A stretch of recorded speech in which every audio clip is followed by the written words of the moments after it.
میرا کروز ہمسفر by Yusra Shah part 6۔ Rabab بھی چڑ گئی۔ اب کیا ملا تمہیں یہ سب کر کے؟ شان بیڈ پر بیٹھتا ہوا اپنا موبائل چلاتا بولا۔ مجھے لگا آپ کو اچھا لگے گا، جیسے اس انوشے کی ڈریس اچھی لگتی ہے آپ کو۔ آپ اس سے بات بھی مسکرا کر کرتے ہیں، شاید اسی طرح آپ مجھ سے بھی مسکرا کر بات کرو۔ رباب نے اس کو اصل وجہ بتائی۔ شان پہلے تو اس کی بات سن کر اس کو حیرانگی سے دیکھنے لگا اور پھر ایک جاندار قہقہہ مارا۔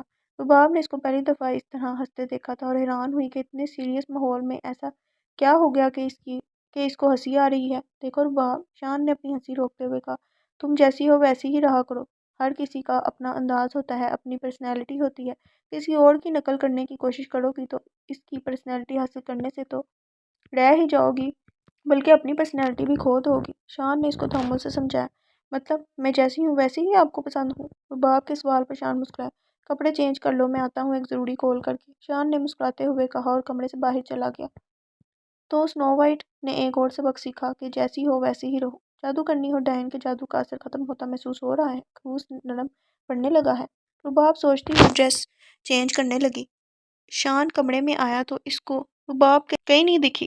وہ لیپ ٹاپ کھول کر بیٹھ گیا اور اپنے آفس کا کام کرنے لگا، اس خیال سے کہ رباب واش روم ہوگی ڈریس چینج کرنے۔ تقریباً آدھا گھنٹہ اس کو ہوا کام کرتے کرتے۔ شان کو اچانک رباب کا خیال آیا، جو کہ ابھی تک کہیں ظاہر نہیں تھی۔ ہوٹل کے کمرے سے تو وہ باہر نکلی نہیں تھی۔ شان پریشان سا ہو گیا کہ پتہ نہیں کہاں چلی گئی ہے۔ شان نے واش روم کا دروازہ کھولا تو وہ لاک نہیں تھا اور واش روم خالی ہی تھا۔ شان کو اب ایک عجیب سی پریشانی نے آن گھیرا۔ وہ پتہ نہیں کہاں چلی گئی ہوگی، کہیں ناراض ہی تو نہیں ہوگی میری باتوں سے۔ شان نے خود سے ہی اندازہ لگایا اور کمرے سے باہر نکلا۔ پورے ہوٹل میں وہ اسی کو ڈھونڈ رہا تھا، جہاں پریشانی تھی وہیں پر اس کو غصہ بھی آنے لگا کہ وہ ایسے کیسے بنا بتائے کہیں چلی گئی۔ شان کیا ہوا، ایسے پریشان سے کیوں ہو؟ انوشا باہر آئی تو اس کو یوں دیکھتے ہوئے پوچھا۔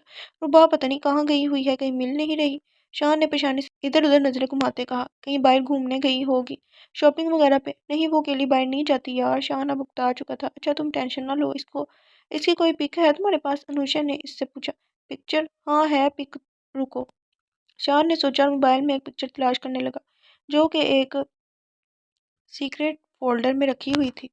شان نے اس کو پکچر دکھائی۔ رباب کالج یونیفارم میں تھی اور پھر انوشا اور شان ایک ایک کو پکچر دکھا کر ان سے پوچھنے لگے۔ ایک ادھیڑ عمر عورت کے پاس گئے، وہ آپ نے ان کو کہیں دیکھا ہے؟ شان نے پریشانی سے پوچھا۔ ہاں، اس عورت کی ہاں سنتے ہی انوشا اور شان نے حیرت سے ایک دوسرے کو دیکھا۔ آؤ تم، اس خاتون نے ان کو اپنے پیچھے چلنے کا کہا اور ایک کمرے میں لے گئی۔ کمرہ کھلتے ہی جو منظر شان نے دیکھا، اس کا غصہ ساتویں آسمان پر پہنچ گیا۔ انوشا کے چہرے پر ایک مسکراہٹ اگائی۔ لو، مل گئی تمہاری رباب۔ ویسے شان، میں نے پہلی بار اس طرح تمہیں کسی کے لیے اتنا پریشان دیکھا ہے، انوشا نے مسکراتے ہوئے کہا۔ شان نے اس کی بات سن کر پہلے اس کو دیکھا اور پھر رباب کو۔ رباب 3 بچوں کے ساتھ بہت مزے سے بیٹھی ہوئی لوڈو کھیل رہی تھی۔ شان کا دل چاہا وہ ایک ہتھوڑا اٹھا کر پہلے اپنا سر اور پھر اس سرپری کے سر پہ دے مارے۔ اے چپ کر، بجاؤں گی کان کے نیچے۔ ایک آ گیا میرا، میں جیت گئی۔ رباب نے پھر سے اپنا گنڈوں والا سٹائل اپنایا۔ بچوں پر روب جھاڑنا کب بند کرو گی تم؟ اور چلو یہاں سے۔ شان یکدم سے آیا اور اس کا ہاتھ پکڑا۔ رباب اٹھ بیٹھی۔ شان، نہیں، میں جیتنے والی ہوں۔ رباب نے ضد کرنا چاہی۔ چلو تم، گیم تو میں تمہیں کھلاتا ہوں آج۔ شان نے اس کا ہاتھ کھینچتے ہوئے کہا۔ رباب چپ کر کے اس کے ساتھ چلی آئی۔ ایسے بنا بتائے کہاں گئی تھی تم؟ میں کتنا پریشان تھا تمہیں اندازہ بھی ہے؟ شان کمرے میں آتے ہی اس پر برس پڑا۔ آپ باہر چلے گئے تھے اس جادوگرنی کے پاس، میں بور ہو رہی تھی تو چلی گئی۔ رباب نے اپنا غصہ دباتے ہوئے کہا۔ جادوگرنی؟ ضروری ہے سب کے عجیب سے نام رکھا کرو تم؟ ہر دوسرے تیسرے کا ایک عجیب سا نام رکھ لیتی ہو۔ شان اس کی اس عادت سے تنگ ہو کر بولا۔ سوری نا، رباب نے دھیرے سے کہا۔ آئندہ سے تم بنا مجھ سے پوچھے کہیں گئی نا تو دیکھنا ہو کتنی، اور شرارتیں دیکھو اپنی، چوزی۔ شان بھی اس کا ایک نام رکھتا ہوا اپنا لیپ ٹاپ کھولے کام کرنے لگا۔ تو سنو وائٹ کو اب چوزی بولا جا رہا ہے، وہ بھی اس کا پرنس بول رہا ہے جادو کرنے کے جادو میں آ کر، اور سنو وائٹ تو آج جتنی جیتی ہوئی گیم بھی ہار گئی، اور میرا پرنس ہنی مون پر آ کر بھی اپنی گرل فرینڈ یعنی لیپ ٹاپ کے ساتھ بیزی ہے۔ سنو وائٹ اداس ہے۔ رباب بیڈ پر گرنے کے انداز میں لیٹ گئی اور اپنی کہانی میں کھو گئی۔ شان نے ایک نظر اس کو دیکھا اور مسکراتا ہوا سر جھٹک کر اپنا کام کرنے لگا۔ رات میں شان اور رباب ڈنر کے لیے آئے تھے اور اب ڈنر کرنے کے بعد لان میں بیٹھے تھے۔ ہوا سے رباب کے کھلے ہوئے بال اڑ رہے تھے، جو کہ سامنے بیٹھے شان کا چہرہ چھو رہے تھے۔ اپنے بال ایک جگہ سمیٹ نہیں سکتی تم؟ شان اس کے بالوں سے تنگ آ کر بولا۔ رباب نے مسکراتے ہوئے اپنے سارے بال دائیں کندھے پر کر لیے۔ وہ دونوں ہی آسمان کی طرف دیکھ رہے تھے۔ ماحول کافی پرسکون تھا، بس خاموشی کا ہی راج تھا۔ اچھا یہ بتائیں نا، آپ کو کبھی کسی سے پیار ہوا ہے؟ رباب نے خاموشی توڑی۔ مجھ سے کہہ رہی ہو؟ شان اس کے سوال پر حیران ہوا۔ نہیں، یہاں جو اوپر میرے سر میں مچھر گھوم رہے ہیں نا، ان سے۔ ظاہر ہے آپ سے ہی پوچھ رہی ہوں، رباب نے مسکراتے ہوئے کہا۔ نہیں، کبھی نہیں ہوئی محبت مجھے، کبھی ایسی کوئی ملی ہی نہیں۔ شان نے بات پوری کر کے رباب کی طرف دیکھا، جو مسکرا کر اسی کو دیکھ رہی تھی۔ ہائے، اتنے شریف لگتے تو نہیں آپ ویسے۔ جس کو محبت نہ ہوئی ہو ضروری نہیں کہ وہ شریف ہی ہو۔ خیر تم بتاؤ، تمہیں کبھی ہوئی محبت؟ شان نے کالے آسمان کو دیکھتے ہوئے کہا۔ ہاں ہاں ہاں، مجھے محبت؟ سارا اسکول کالج تو میں نے لڑکیوں کے ساتھ گزارا ہے، ان سے ہوتی محبت؟ یا پھر میرے کوجے نکھٹو شوخے کزنس کے ساتھ؟ رباب نے بات کو مذاق کا رنگ دیا۔ اور مجھ سے؟ شان نے سنجیدگی سے اس کو دیکھتے ہوئے پوچھا۔ آپ سے؟ آپ تو میرے شوہر ہیں، اب تو محبت سے بات آگے بڑھ چکی ہے۔ رباب نے بھی اس کی طرف دیکھتے ہوئے کہا تو وہ سر اس بات میں ہلاتے مسکرا دیا۔ چلو چلتے ہیں، بہت رات ہو چکی ہے، شان اٹھتے ہوئے بولا۔ رباب بھی اٹھ کر اس کا ہاتھ پکڑے اس کے ساتھ چلنے لگی۔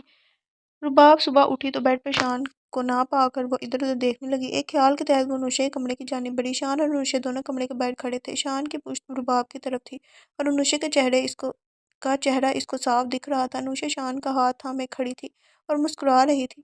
رباب کا یہ منظر دیکھتے ہی سر گھوم گیا۔ وہ تیز قدموں سے بڑھتی ہوئی ان دونوں کے پاس گئی اور انوشے کا ہاتھ کھینچ کر شان کے ہاتھ سے دور ہٹایا۔ شان اس کو حیرت سے دیکھ رہا تھا اور انوشے بھی۔ تمہیں شرم نہیں آتی کسی کے شوہر کا ہاتھ پکڑتے ہوئے؟ بے شرم کہیں کی، شرم آنی چاہیے تمہیں تو، تم جیسی لڑکیوں پہ لعنت ہے۔ رباب انوشے پہ برس پڑی۔ رباب تم غلط، آپ تو بس ہی کریں۔ رباب نے شان کی بات کاٹی۔ ہو اسٹوپڈ شی از۔ شان تمہیں بھی یہی ملی تھی؟ انوشے نے تعجب کھاتی نظروں سے اس کو دیکھ کر کہا۔ کیا بکواس کی تم نے ابھی؟ اسٹوپڈ ہوں میں؟ رک ابھی بتاتی ہوں کتنی اسٹوپڈ ہوں میں۔ رباب یہ کہتی ہوئی اس کی طرف بڑھی اور اس کے بال نوچ ڈالے۔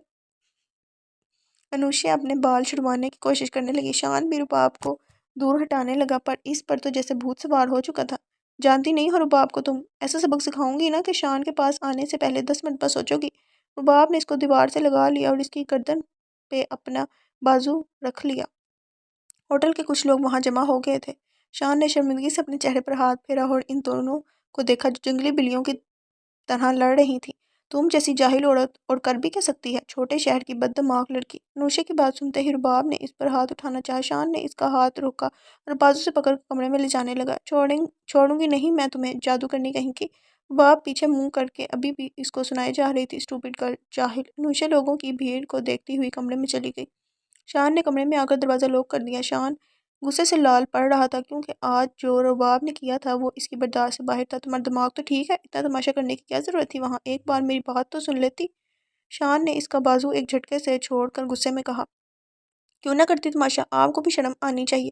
بیوی کے ہوتے ہوئے بھی آپ اس کا ہاتھ پکڑے رومانس لڑا رہے تھے۔ مجھے تو پہلے ہی سے ہی شک تھا آپ دونوں پر، اب یقین ہو گیا۔ چٹاک۔ رباب روانگی سے بول رہی تھی تبھی شان کی برداشت کی حد ہو چکی تھی تو اس نے رباب کے گال پر ایک زوردار تھپڑ لگایا۔ رباب بیڈ پر جا کر گری اور بے یقینی سے شان کو دیکھے جا رہی تھی۔ جب پوری بات نہ پتا ہو تو تمہیں اس کے بارے میں اپنی رائے دینے کی کوئی ضرورت بھی نہیں۔ شان یہ کہتا ہوا وہاں سے چلا گیا اور رباب وہیں روتی رہی۔ وہ دونوں اب گھر کے لیے نکل رہے تھے اور دونوں ہی پلین میں اجنبیوں کی طرح بیٹھے تھے۔ آپ کا فون مل سکتا ہے، مجھے ایک کال کرنی ہے۔ شان نے رباب کی بات سن کر اس کو فون تھما دیا۔ رباب نے حمید کا نمبر ملایا۔ السلام علیکم ماموں، کیسے ہیں آپ؟ جی ماموں، بس آپ کی یاد آ رہی تھی، ہم بس ابھی واپس آ رہے ہیں، میں کچھ دن آپ کے گھر رکوں گی، آپ اسٹیشن سے لینے آ جائیں مجھے۔ رباب کی بات سن کر شان نے اس کو نہ سمجھنے والی نظروں سے دیکھا۔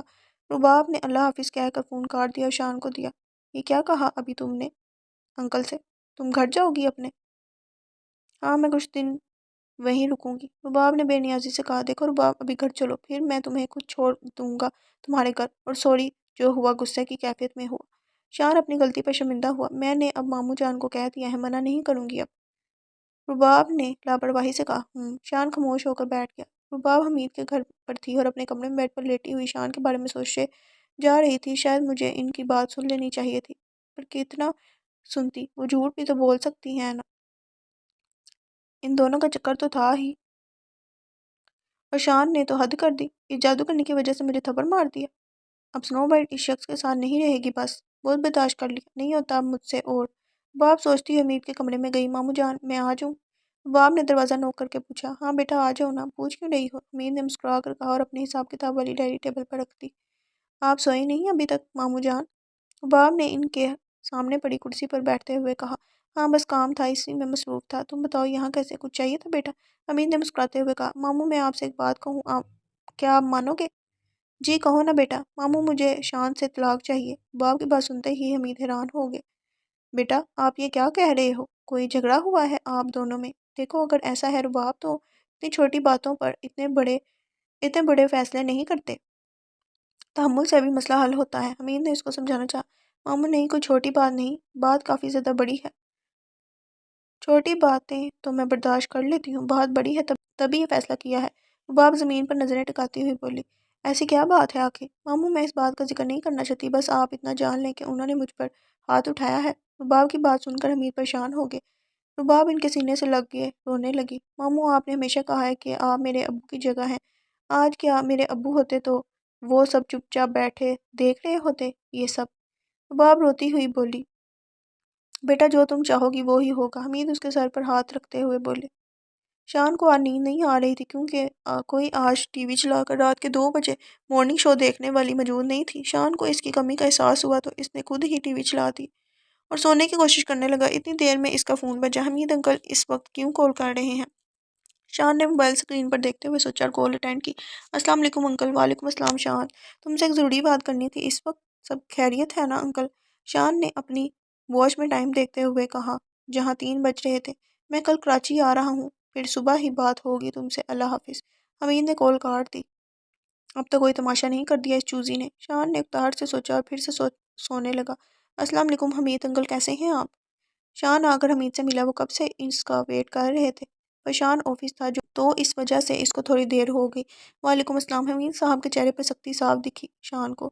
آپ بیٹھے نا انکل، اور معافی چاہتا ہوں آپ کو انتظار کرنا پڑا۔ شان نے ان کو بیٹھنے کا کہا اور ان کے بیٹھنے کے بعد خود بھی بیٹھ گیا۔ کوئی بات نہیں، یہ کیا اپنے بس چائے لی ہے، کچھ اور بھی لیں؟ شان نے باقی لوازمات کی طرف اشارہ کرتے ہوئے کہا۔ شان میں یہاں تم سے اپنی خاطرداری کروانے نہیں آیا، تم سے ایک ضروری بات کرنی ہے مجھے۔ حمید صاحب ڈائریکٹ مدعے پر آئے۔ جی کہیں، میں سن رہا ہوں۔ شان اب پوری طرح ان کی طرف متوجہ ہوا۔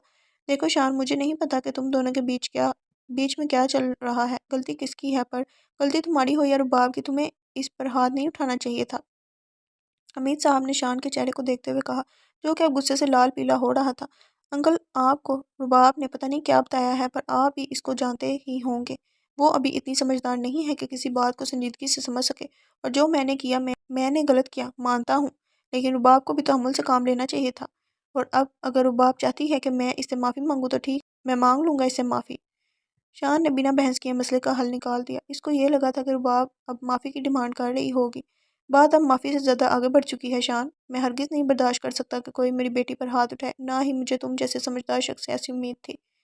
اب رباب تمہارے ساتھ نہیں رہنا چاہتی، وہ تم سے طلاق لینا چاہتی ہے۔ حمید صاحب نے بڑی بات اس کے سامنے رکھی۔ شان کو رباب سے اس قدر بیوقوفی کی امید ہرگز نہ تھی۔ وہ مٹھیاں پیچھے غصہ ضبط کرتا رہا۔ اگر رباب ابھی اتنی سمجھدار نہیں ہے کہ اتنا بڑا فیصلہ لے سکے، آپ بھی جانتے ہیں یہ بات تحمل سے بھی حل کی جا سکتی ہے۔ شان نے غصہ ضبط کرتے تحمل سے بات کام لیا۔ رباب کا یہی آخری فیصلہ، اور میں اب اس کو منع نہیں کر سکتا۔ یہ پیپرز ہیں، ان پہ سائن کر کے بھیج دینا۔ حمید ٹیبل پر طلاق کے پیپرز رکھتے ہوئے اٹھ کھڑے ہوئے۔ ٹھیک ہے، پر میری ایک شرط ہے۔ شان کے کہتے ہی حمید صاحب کے آگے بڑھتے ہوئے قدم رک گئے۔ کیسی شرط؟ انہوں نے پیچھے مڑ کر شان سے پوچھا۔ شان اپنی جگہ اٹھ کھڑا ہوا۔ میں ایک آخری بار رباب سے ملنا چاہتا ہوں، اس سے بات کرنا چاہتا ہوں، پھر جو اس کا فیصلہ ہوگا میں خاموشی سے مان لوں گا۔